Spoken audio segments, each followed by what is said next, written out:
Assalamualaikum warahmatullahi wabarakatuh. Alhamdulillah hamdan katsiran tayyiban mubarakan fih kama yuhibbu rabbuna wa yardah. Wassalatu wassalamu ala nabiyyina wa habibina Muhammadin wa ala alihi wa sahbihi wa man tabi'ahum bi ihsanin ila yaumiddin amma ba'du. Ma'asyiral muslimin. Al-Qur'anul Karim, kitab suci yang mulia, Allah subhanahu wa ta'ala turunkan dengan sebagai petunjuk, rahmat, kabar gembira, dan berbagai macam kemuliaan-kemuliaan dan keutamaan-keutamaan yang Allah jadikan padanya. Allah subhanahu wa ta'ala berfirman, فَإِمَّا يَأْتِيَنَّكُمْ مِنِّي هُدًى فَمَنِ اتَّبَعَ هُدَايَ فَلَا يَضِلُّ وَلَا يَشْقَى. Dan jika datang kepadamu, wahai manusia, petunjuk dariku, maka barang siapa yang mengikuti petunjukku dalam Al-Quran, maka dia tidak akan tersesat dan tidak akan sengsara celaka di akhirat nanti. Sahabat yang mulia Abdullah bin Abbas radhiyallahu taala anhuma berkata, "Takaffalallahu liman qara'al Qur'an wa amila bima fihi alla yadhilla fid dunya wa la yashqa fil akhirah." Allah menjamin bagi orang yang membaca Al-Quran dan mengamalkan kandungannya, dia tidak akan tersesat di dunia ini dan tidak akan sengsara di akhirat nanti. Al-Quranul Karim yang mulia.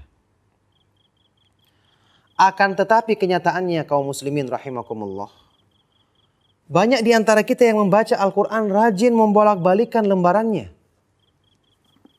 Akan tetapi rasanya fungsi dan manfaat Al-Quran kurang kita dapati. Al-Quran sebagai sebab yang menenangkan hati manusia, mendamaikan jiwa manusia. Ala bidzikrillahi tatmainnul qulub. Ketahuilah dengan mengingat Allah hati manusia menjadi tenang. Banyak orang yang membaca Al-Quran tapi hatinya selalu diliputi dengan kegundah-gulanaan. Diliputi keresahan. Bahkan stres menghinggapi jiwanya. Bagaimana fungsi Al-Quran pada diri orang ini tidak terlihat nyata padahal dia rajin membaca Al-Quran. Inilah satu kenyataan yang harusnya kita renungkan sebabnya. Kita pelajari apa yang menjadi permasalahan dalam hal ini dengan merujuk terhadap kepada petunjuk Allah dan keterangan para ulama Ahlus Sunnah. Al-Quran diturunkan bukan cuma sekedar dibaca huruf-hurufnya, dibolak-balik lembaran-lembarannya, bukan cuma sekedar dikejar untuk bisa ditamatkan, membaca sekian dalam sehari, tamat sampai sekian hari. Kalau targetnya cuma sekedar menghabiskan, sebagian orang bisa satu malam menghabiskannya, sekedar dibaca saja. Ibnu Mas'ud radhiyallahu taala anhu melarang hal ini dalam sebuah athar ucapan beliau. Beliau mengatakan, "Wala yakunu hammu ahadikum akhir surah." Jangan yang menjadi perhatian salah seorang di antara kamu sekedar menghabiskan surat, sekedar akhir dari ayat, menghabiskan surat untuk mempercepat bacaannya. Tidak. Al-Quran tujuan utamanya bukan diturunkan untuk itu. Tapi tujuannya adalah untuk bisa diamalkan kandungannya, yang berarti harus dipahami isinya, dimengerti makna yang terkandung di dalamnya. Allah subhanahu wa ta'ala berfirman, "Kitabun anzalnahu ilaika mubarakun liyadabbaru ayatihi wa liyatadzakkara ulul albab." Kitab Al-Quran yang kami turunkan kepadamu ya Rasulullah, agar manusia merenungkan isinya, menghayati maknanya. Kitab yang Al-Quran yang kami turunkan kepadamu ya Rasulullah, yang penuh dengan keberkahan, penuh dengan kebaikan, agar manusia menghayati isinya, merenungkan maknanya, dan agar orang-orang yang berakal bisa mengambil pelajaran darinya. Fungsi Al-Quran itu akan didapatkan secara sempurna oleh manusia tergantung dari bagaimana mereka memahami isinya, meresapi kandungannya, menghayati keindahannya. Makanya Al-Quran memang merupakan petunjuk, obat bagi penyakit hati, busyra lil muslimin, kabar gembira bagi orang-orang yang muslim, orang-orang yang beriman berserah diri, merupakan penjaga dari segala keburukan, sebab untuk memotivasi dalam kebaikan, hidayah kepada jalan yang lurus, dan sekian banyak fungsinya. Tetapi kalau kita tidak paham isinya, tidak mengerti kandungannya, apakah kita akan dapatkan fungsi tersebut dengan sempurna? Tentu tidak. Makanya Ibnu Qayyim rahimahullah ta'ala ketika menjelaskan hal ini, menyatakan satu pernyataan penting. Beliau berkata, walakinna dzalika mauqufun ala fahmihi wa ma'rifatil muradi minhu. Akan tetapi fungsi dan manfaat dari Al-Quran ini tergantung dari apa? Sejauh mana kita memahaminya dan mengerti kandungan yang terdapat di dalamnya.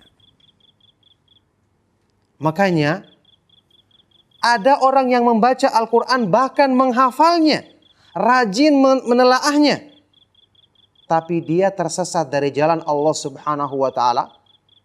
Jawabannya ada, bahkan banyak. Orang-orang Khawarij, mereka adalah Al-Qurra, bukan cuma rajin membaca, mereka penghafal Al-Quran. Tapi Al-Quran tidak mempengaruhi hati mereka, tidak merubah jiwa mereka menjadi lebih baik. Mereka bahkan meyakini keyakinan yang menyimpang karena mereka tidak memahami Al-Quran dengan pemahaman yang benar sesuai dengan yang dipahamkan atau yang dijelaskan oleh Rasulullah SAW di hadapan para sahabatnya. Makanya dalam hadis riwayat Imam Muslim, ketika menjelaskan tentang orang-orang Khawarij, Rasulullah SAW bersabda tentang mereka, yaqra'unal Qur'an la yujawizu hanajirahum. Mereka membaca Al-Quran, tapi Al-Quran tidak melampaui tenggorokan mereka, tidak merasuk ke dalam hati mereka. Makanya Al-Quran tidak bermanfaat untuk membersihkan, memperbaiki akidah mereka, keyakinan mereka, tidak bermanfaat untuk menyelamatkan mereka dari kesesatan, karena mereka tidak memahami kandungannya dengan benar. Itulah sebabnya Rasulullah SAW bersabda, wal Qur'anu hujjatun laka au alaik. Al-Quran itu adalah argumentasi untuk membelamu atau justru untuk membantahmu. Maksudnya kalau kamu pahami, kamu amalkan, maka dia akan membelamu di hadapan Allah Subhanahu wa ta'ala. Tetapi kalau kamu tidak paham, bagaimana kamu bisa mengamalkannya? Justru apa yang kamu baca itu akan menjadi argumentasi untuk menjatuhkanmu di hadapan Allah Subhanahu wa ta'ala. Na'udzubillahi min dzalik. Nah, inilah pentingnya untuk kita mengusahakan pemahaman Al-Quran. Sebagian dari para ulama mengatakan, rubba qari'in lil Qur'ani wal Qur'anu yal'anuh. Berapa banyak orang yang membaca Al-Quran tapi Al-Quran justru melaknat dirinya. Justru melaknat dirinya. Makanya membaca Al-Quran, kaum muslimin rahimakumullah, target kita jangan sekedar banyak-banyakan kuantitasnya, tapi manfaat yang kita ambil darinya. Para ulama salaf yang terdahulu tidak mereka itu jadikan ukuran kebaikan dengan cepatnya dihafal Al-Quran. Tapi ukuran kebaikan menurut mereka adalah meskipun sedikit yang dibaca, bisa difahami artinya, berusaha direnungkan maknanya. Itulah cara belajar mereka sehingga mereka meraih keutamaan yang sempurna, meraih manfaat yang maksimal dari bacaan Al-Quran yang disertai perenungan yang mereka lakukan.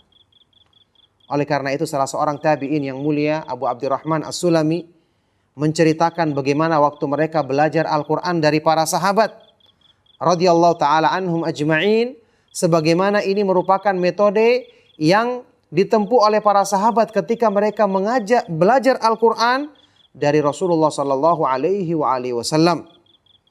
Beliau berkata, Abu Abdurrahman As-Sulami, akhadnal Qur'an an qaumin akhbaruna annahum kanu idza ta'allamu asyra ayatin lam yatajawazuhunna ilal ashril ukhar hatta ya'lamu ma fiha.